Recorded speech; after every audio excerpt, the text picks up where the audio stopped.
Hello สบายดีทุกคนสบายดีแม่บ้านสบายดีอุ่นสบายดี FC ทั้งภายในและต่างประเทศมื้อนี้อุ่นมีเรื่องเราเฮาสิมาเล่าเรื่องเกี่ยวกับผู้ที่ถูกส่งไปประเทศที่3เฮาสิมาเบิ่งว่าชีวิตของเราที่ไปตกประเทศที่3ที่ถูก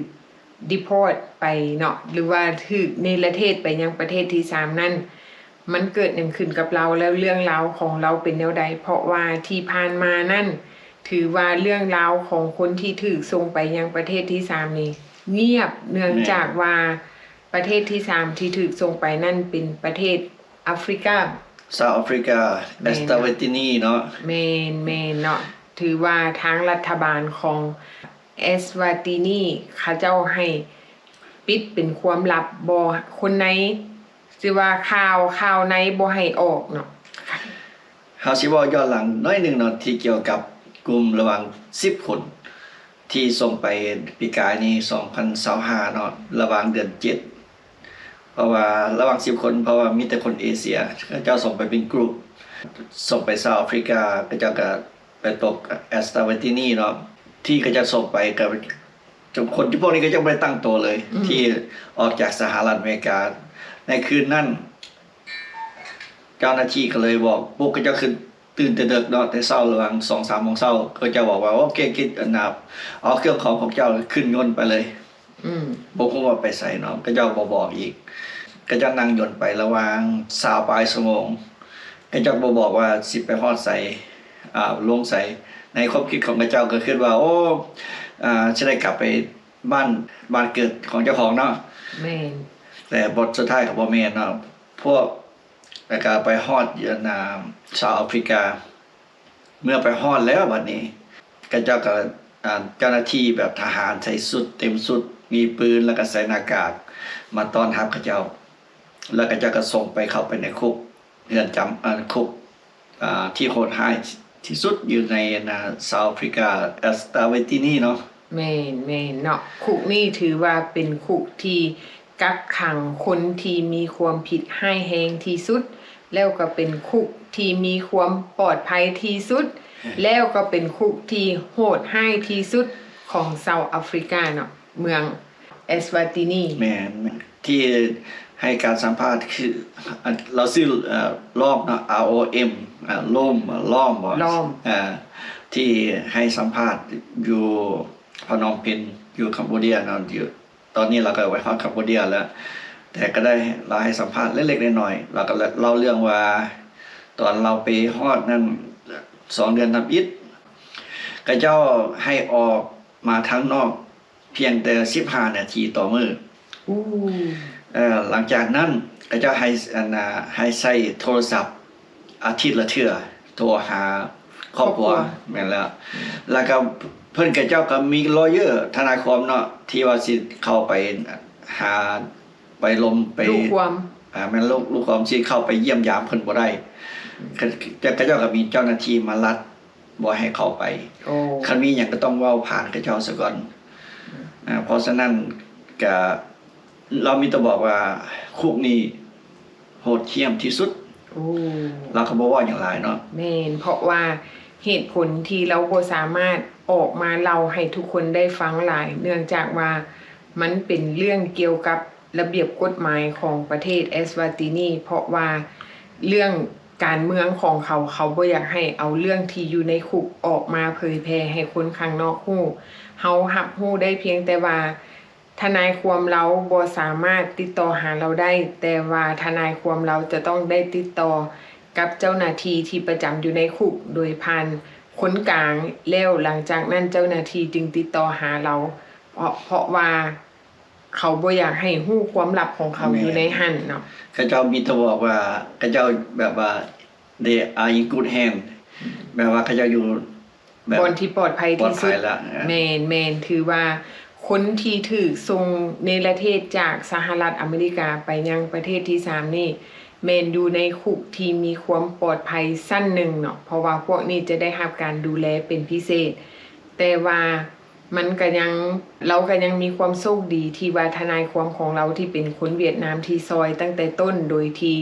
เขาเจ้าเฮ็ดเกี่ยวกับ ขอห้องเกี่ยวกับเรื่องมนุษยธรรมเนาะเกี่ยวกับ human right เข้าไปซอยเหลือเพราะฉะนั้นเราจึงได้ถือส่งจากประเทศที่3กลับเมืองยังประเทศต้นทางก็คือประเทศบ้านเกิดของเรานั่นเองเนาะ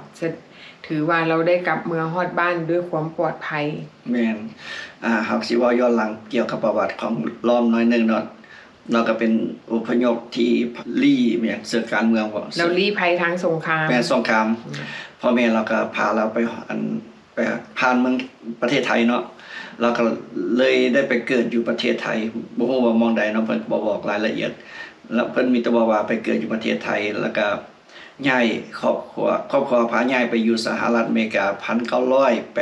1985หลังจากนั้นภายตอนเป็นวัยรุ่นเนาะเพิ่นก็มีเรื่องกับเพื่อนบ้านเราก็เอาปืนไปยิงเพื่อนบ้านที่ก็จะซุ่มเสียวกันนะก็เลยถูกคนหันอาจจะเสียชีวิตเนาะแล้วก็บาดเจ็บหลายๆคนเราก็เลยได้ไปเข้าคุกเราถูกศาลสั่งจำคุก15ปีไม่ละจำคุก15ปีหลังจากนั้นเราก็2024ศาลก็ตัดสินว่าเอาบัตรเขียวเราคืนเบิดทุกสิ่งทุกอย่างเราก็เลยถูกตัดสินว่าเราถูกนิรเทศออกจากประเทศสหรัฐอเมริกาเนาะก็พอดี2025เดือน7นี่ล่ะเราก็เลยถูกเจ้าหน้าที่พวกไอซ์ไปจับเอาเราแล้วก็ส่งไปแอสตาเวตินีเซาท์แอฟริกาแม่เนาะคือเราก็มีคำถามเนาะว่าเป็นหยังคือบ่ส่งเรากลับคืนเมืองยังประเทศเราส่งกลับคืนเมืองยังเขมรแม่นอยู่ในหัวเราคิดมาตลอดเลยแม่นแต่ว่าเนาะคดีของเราอาจจะเป็นคดีที่แบบว่าโหดร้ายที่สุดแม่นเพราะว่าเราเอาปืนไปยิงคนอยู่ในวงล้อมของในการแบบว่าอยู่ในการจัดงานเลี้ยงของเพื่อนบ้านเนาะเฮ็ดให้มีการเสียชีวิตกันเกิดขึ้นเนาะ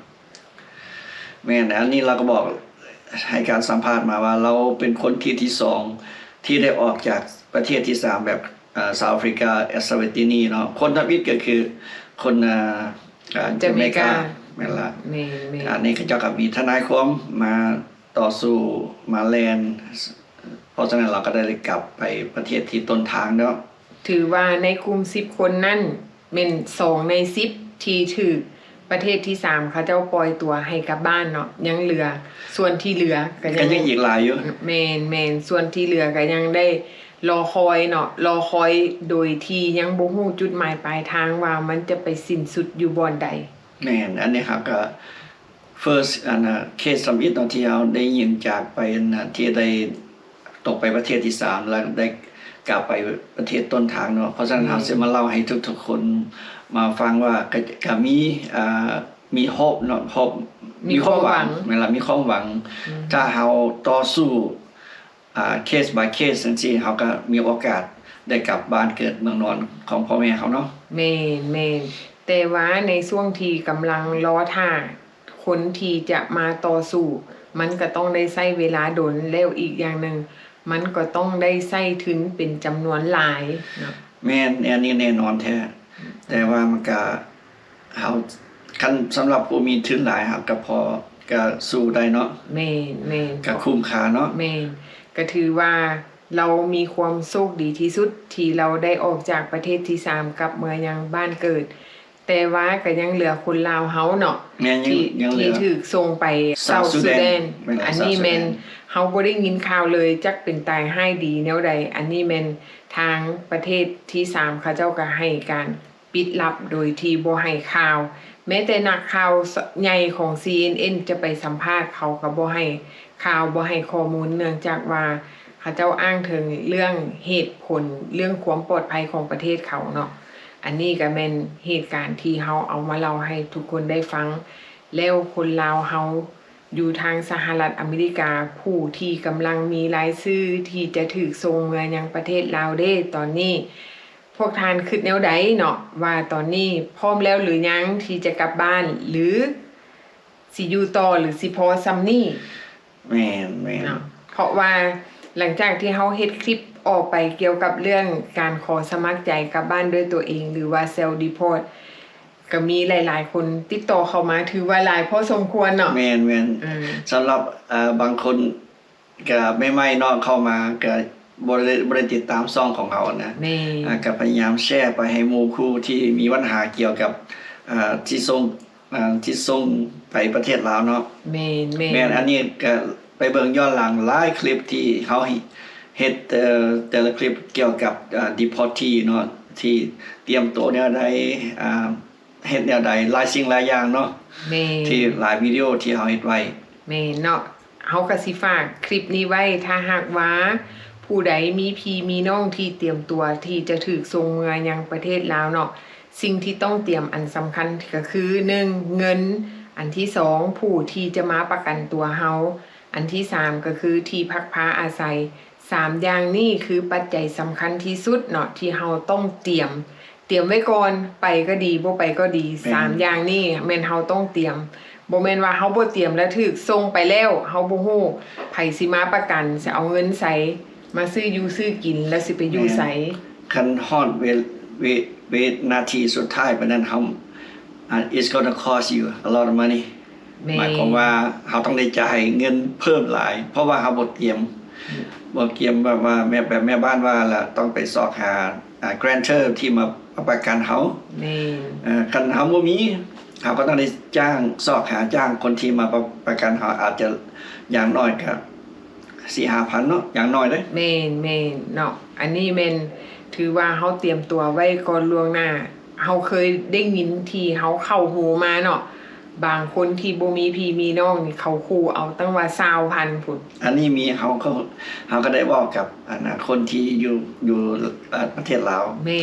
นพี่น้องอย่าไปตกโง่เนาะเว้าความซื่อๆอย่าไปตกโง่กับของแบบนี้เงิน20,000เฮาซื้อหยังได้ตั้งหลายอย่างเนาะสิ่งสำคัญคือมันสิบ่มีเลยบ่คนที่แบบว่าบ่มีพี่มีน้องเลยอยู่ประเทศลาวแม้แต่คนที่เขาเจ้าคิดว่า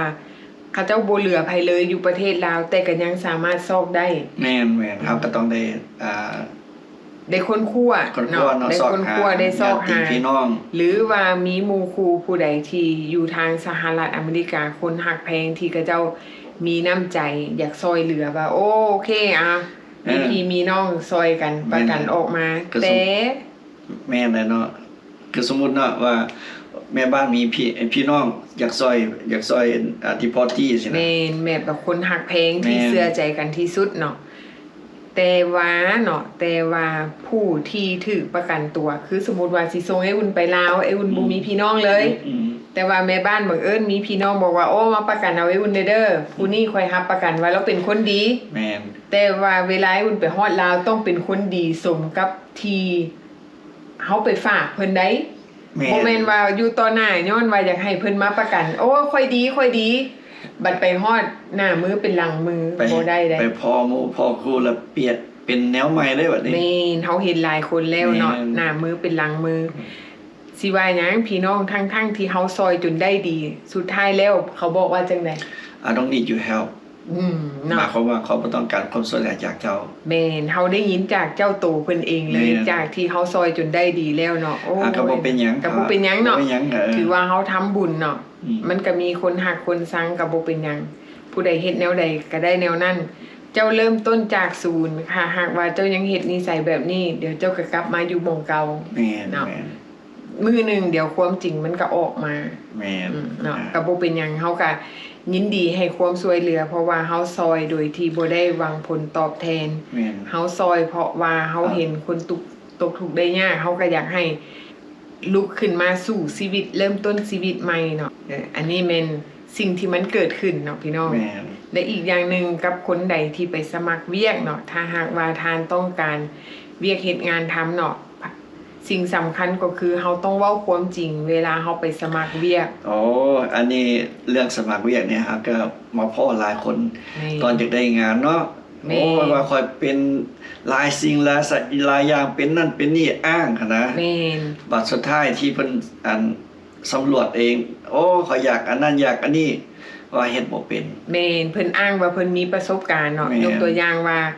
มีประสบการณ์เคยแปลงเฮือนแปลงซานบัดเขาเจ้ารับเอาไปแล้วแปลงก๊อกน้ำก็บ่เป็นอันนี้แม่น ต้องเว้าความจริงเนาะว่าเฮาเคยมี experience หรือว่าเฮาเคยมีประสบการณ์เฮ็ดเวียกหยังมาก่อนเพื่อที่จะให้นายจ้างนั้นเพิ่นสามารถจัดหาเวียกที่เหมาะสมกับประสบการณ์ที่เฮามีเนาะมันจึงง่ายสำหรับในการเฮ็ดเวียกถ้าหากว่าเฮ็ดบ่เป็นก็ตอบว่าเฮ็ดบ่เป็นเพื่อที่เพิ่นจะได้ส่งคนมาสอนเฮาเนาะบ่มีไผเป็นเวียกเบิดทุกอย่างเนาะสิ่งสำคัญก็คือเฮาไปเรียนรู้แล้วเฮาก็ไปเริ่มต้นเอาใหม่ว่าสิ่งสำคัญคือว่าความจริงที่ว่าเฮาต้องการงานจังซี่นะแม่นแล้วเฮ็ดหยังเป็นแน่แล้วเฮ็ดหยังบ่เป็นแน่ก็เว้าความจริงคันว่าตัวไปเนี่ยมันก็เสียความรู้สึกผู้นายจ้างเนาะแม่นแล้วก็เสียคะแนนไปแล้วได้บัดนี้แล้วสิบ่เชื่ออีกบัดนี้แม่นก็ว่าหยังว่าเขาบ่เชื่ออีกบัดนี้สิ่งสำคัญก็คือถ้าหากว่าคันเฮาเริ่มต้นด้วยการขี่ตัวเฮาก็จะขี่ตัวไปเรื่อยๆผลเสียมันก็กลับมาหาเฮาเองเนาะบ่ต่างหยังกับเฮาดีดสิ่งที่บ่ดีออกจากตัวเฮามันก็ดีดกลับคืนมาถ้าหากว่าเนาะผู้ใดที่ว่าจุดประสงค์ที่อยากเฮ็ดเวียกแท้ๆก็ให้ตอบนายจ้างด้วยความจริงเพิ่นสัมภาษณ์หรือว่าเพิ่นอินเทอร์วิวเฮาแบบมาแบบใดเฮาก็ตอบเพิ่นตามความจริงเนาะพี่น้อง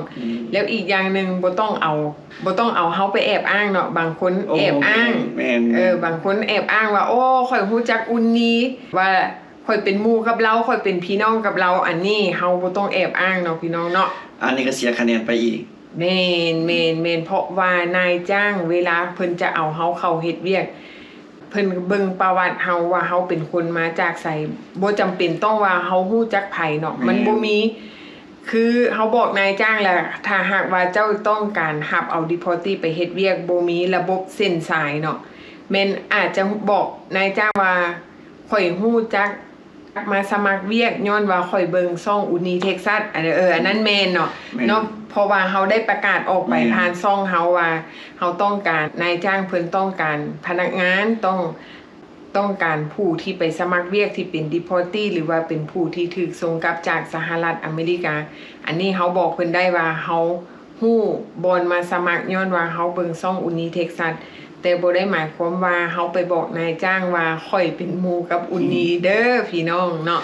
อันนี้ก็เสียคะแนนไปอีกแล้วพี่น้องแม่นเพิ่นสืบสวนเด้ออย่าว่าเพิ่นบ่สืบสวนเพิ่นก็ทวงทาวเด้เพิ่นก็ถามเนาะว่าเจ้าฮู้จักผู้นี้บ่เนาะคันเป็นคนที่เฮาฮู้เฮาก็บอกว่าเฮาฮู้แต่ส่วนหลายเฮาก็บ่ได้ฮู้จักเนาะ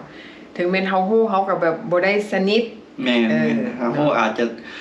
แชทกันแบบMessenger บ่จังซี่เฮาฮู้ผ่านๆไปนั่นซื่อแม่อันนี้เฮาต้องบอกความจริงกับนายจ้างเพิ่นเนาะว่าเฮาฮู้จักกันลึกซึ้งส่ำใดเนาะว่าเฮาความเป็นมาของเฮาเป็นแบบใดโดยที่บ่ต้องเอาไปแอบอ้างเพราะว่านายจ้างเพิ่นเอาความสามารถเพิ่นบ่ได้เอาว่าเฮาฮู้เส้นสายหรือว่าเฮาฮู้จักเนาะอันนี้แม่นไผอยากไปสมัครเวียกเนาะอันนี้ต้องได้ใช้ใช้ความกล้าหาญใช้ความซื่อสัตย์ต่อไผซื่อสัตย์ต่อตัวเฮาเองนี่แหละเนาะคันเฮาซื่อสัตย์ต่อตัวเฮาเองนี่ตกน้ำบ่ไหลตกไฟบ่ไหม้เนาะพี่น้องไปสมัครเวียกบ่อนใดนายจ้างเพิ่นก็เอาและอีกอย่างนึงต้องมีความขยันเนาะบ่เลือกเวียกบ่เกียงเวียกเนาะบางคนนี่อยากเลือกเวียกหลายคนเลยแม่นเพราะว่าอีกอย่างนึงเนาะการที่เฮาไปสมัครเวียกในการเฮ็ดเวียกอยู่เมืองลาวนี่แม่นว่าเวียกมันมีหลายอันหลายอย่างให้เฮาเฮ็ดแต่ว่าสิ่งสำคัญคือเฮาต้องมีความอดทนถ้าเฮาสิเปรียบเทียบค่าจ้างแรงงานระหว่างอยู่ประเทศลาวกับอยู่สหรัฐอเมริกามันเทียบกันบ่ติดเนาะแม่นให้เฮาลืมไปเลยว่าค่าจ้างแรงงานอยู่นี่เนาะมื้อนึง300อยู่เมืองลาวเดือนนึง300เนาะเดือนกับมื้อมันแตกต่างปานฟ้ากับเหวพู่นแหละแต่ว่าเฮาบ่มีทางเลือกคันได้เดือน300ว่าโชคดีเลยในลาวเด้อแม่ส่วนหลายก็มีแต่ราง100-150 ดอลลาร์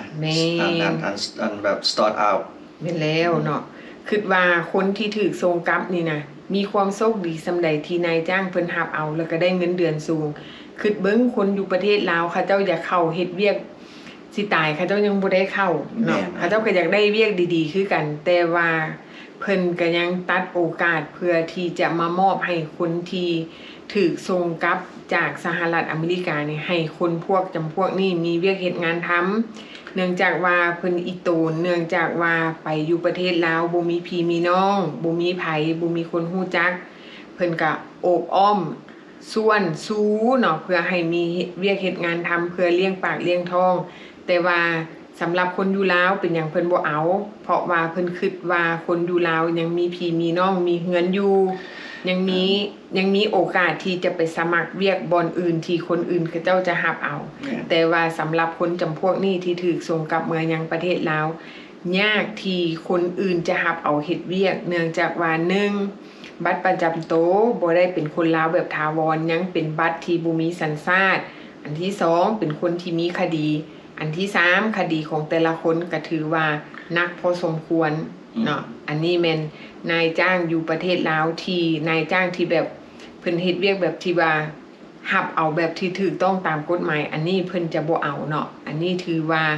นายจ้างที่เพิ่นรับเอานี่แม่นเพิ่นเคยใช้ชีวิตอยู่สหรัฐอเมริกาแล้วเพิ่นเข้าใจกับสภาพการของโลกที่มันมีการเปลี่ยนแปลงน่ะมื้อนี้เพิ่นก็เลยรับเอาเพื่อหยังเพื่อให้คนจำพวกนี้ได้มีชีวิตที่ดีขึ้นแล้วก็เป็นช่วงที่ทดลองถ้าหากว่าคนที่ไปสมัครเวียกสุดทำอิฐแม่นเฮ็ดเวียกที่แบบว่าสร้างประวัติอันที่บ่ไปตามนายจ้างเพิ่นกำหนดไว้คือสิว่าเพิ่นกำหนด10ข้อคันเจ้าไปได้ฮอดแต่5ข้อเพิ่นอาจจะพิจารณาบ่เอาเนาะอันนี้แม่นเพิ่นก็บอกโลดว่าเพิ่นบ่เอาเพราะฉะนั้นแหละเวียกนี่มันหายากทุกมื้อนี้สภาพการบ้านเมืองนี่มันมีการเปลี่ยนแปลงอันใดก็แพงอันใดก็อึดก็ยากน้ำมันก็บ่มีเนาะเพราะฉะนั้นเฮาควรรักษาเวียกของเฮาไว้ให้ดีที่สุดต้องมีความอดทนเนาะพี่น้องเนาะอันนี้เฮาก็ฝากไว้ผู้ใดมีลูกมีหลานที่ถูกส่งมายังประเทศลาวแล้วไปเฮ็ดเวียกเฮ็ดงานหรือว่าซอกเวียกซอกงานก็พยายามถ้าหากว่าเขาเจ้าโทรมาปรึกษาก็เล่าให้เขาเจ้าฟังว่าสิ่งที่เขาเจ้าควรปรับตัวสิ่งที่เขาเจ้าควรเฮ็ดเพื่อหยังเพื่อความอยู่รอดของตัวเองนั่นแหละ แม่นมาธนาเขาสิเว้าเรื่องเกี่ยวกับปรับตัวคนอยู่นี่แล้วไปลาวเนาะ นี่ มีโอกาสหน้าเขาสิมาว่าสิปรับตัวเฮ็ดจังไดเนาะ นี่ โอเคสำหรับคลิปนี้ครับเสียไว้เพียงเท่านี้เจอกันคลิปหน้า บ๊ายบาย บ๊ายบาย